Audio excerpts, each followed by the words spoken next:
Imagine cities built not by chance, but by design. Streets aligned with mathematical precision, drainage systems so advanced that they'd put some modern cities to shame, and homes so standardized that urban engineers today still marvel at their perfection. Now here's the twist. These cities weren't built a few hundred years ago. They were built over 4,500 years ago. This is the story of ancient India's urban marvels, the civilization that gave the world its first true cities, and whose engineering brilliance still echoes in every modern metropolis. When we think of ancient civilizations, we often picture Egypt's pyramids or Mesopotamia's ziggurats. But hidden beneath the sands of time, the Indus Valley Civilization, stretching from modern-day Pakistan to Western India, tells a different kind of story. It's a story of logic, precision, and human ingenuity. Archaeologists first stumbled upon Harappa in the 1920s, and soon after, Mohenjo-Daro emerged from the dust. What they found wasn't a collection of random ruins. It was a blueprint, a city designed centuries before the word urban planning even existed. Through satellite mapping, archaeologists have discovered that these cities were laid out in perfect grids, like modern New York or Chandigarh.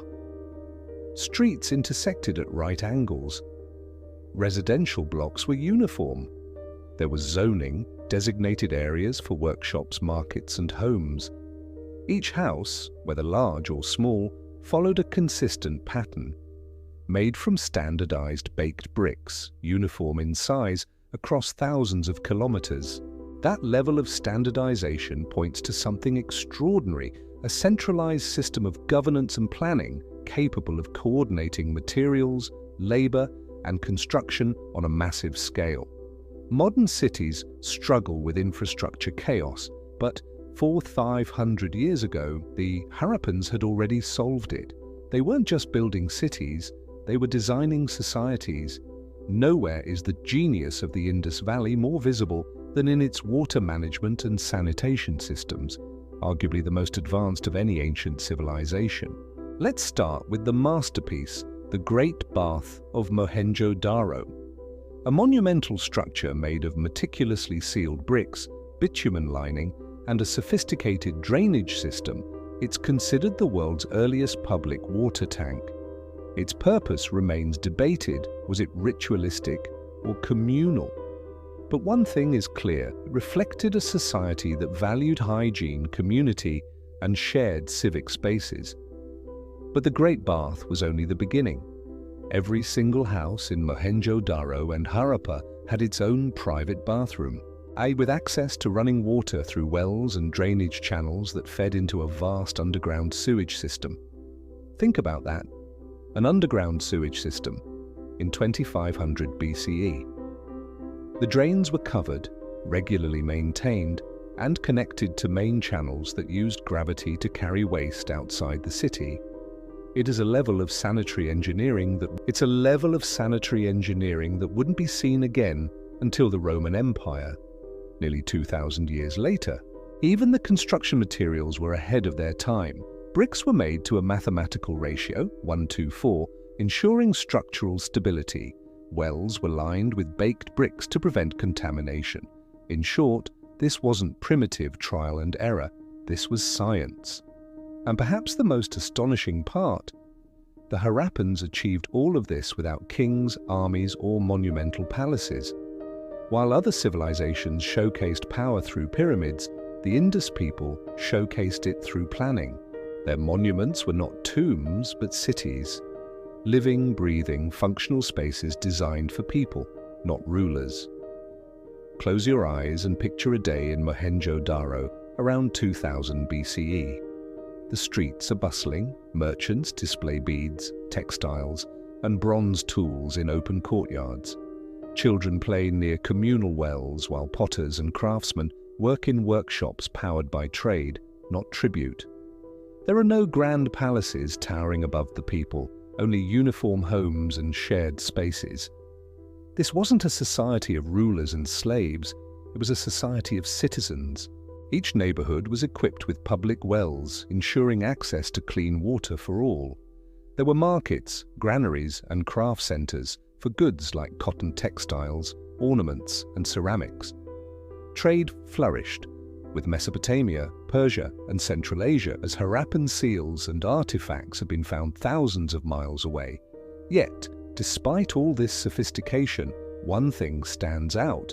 There's no evidence of warfare, no weapons caches, no fortifications meant for battle. The Indus cities seem to have been built on cooperation, not conquest. And perhaps that's the most radical idea of all. A civilization that thrived on balance, equality, and civic responsibility, not imperial domination. Their cities tell us less about kings and more about communities, about people who work together to create one of the most peaceful and prosperous urban societies the world had ever seen. But even the greatest civilizations leave behind questions that outlive them. Despite their achievements, the Indus script, found on seals, pottery, and tablets, remains undeciphered to this day.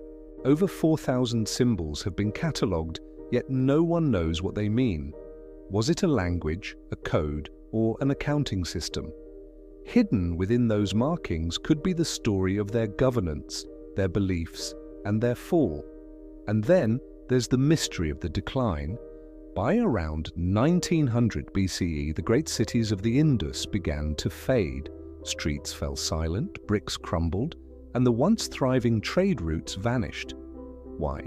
Some scholars point to climate change, the drying up of the Saraswati River, once a major lifeline. Others suggest tectonic shifts, floods, or declining agricultural productivity. There are theories of internal collapse. Perhaps the centralized systems that sustained them became too rigid, unable to adapt to changing conditions. What's certain is that there's no sign of violent destruction. The end of Harappan civilization was not one of invasion, but perhaps one of exhaustion, a quiet fading rather than a catastrophic fall. Yet even in their disappearance, they left behind a silent legacy of a people who achieved what few others did, a sustainable urban civilization without tyranny, war, or excess. Fast forward to today, skyscrapers, highways, megacities, and yet we still grapple with overcrowding, sanitation, and sustainability. But the Harappans, thousands of years ago, had already mastered these fundamentals. Their cities were compact, efficient, and environmentally in tune. Waste was managed, resources shared, and public spaces prioritized. In a sense, they built the world's first smart cities, not powered by technology, but by planning and foresight. Modern urban planners are now revisiting these ancient models, studying their water systems, zoning techniques, and sustainable designs to inspire new, eco-friendly infrastructures. Take India's own modern cities like Chandigarh, built on a grid centered around green zones and civic harmony.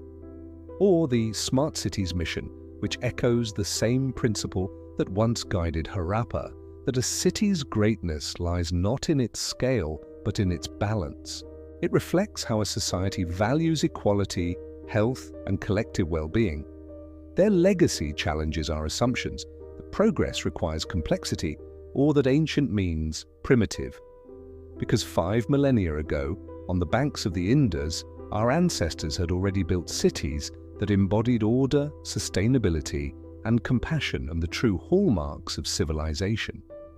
So what can we learn from the vanished cities of Harappa and Mohenjo-Daro? That greatness isn't always carved in stone monuments or measured by military power.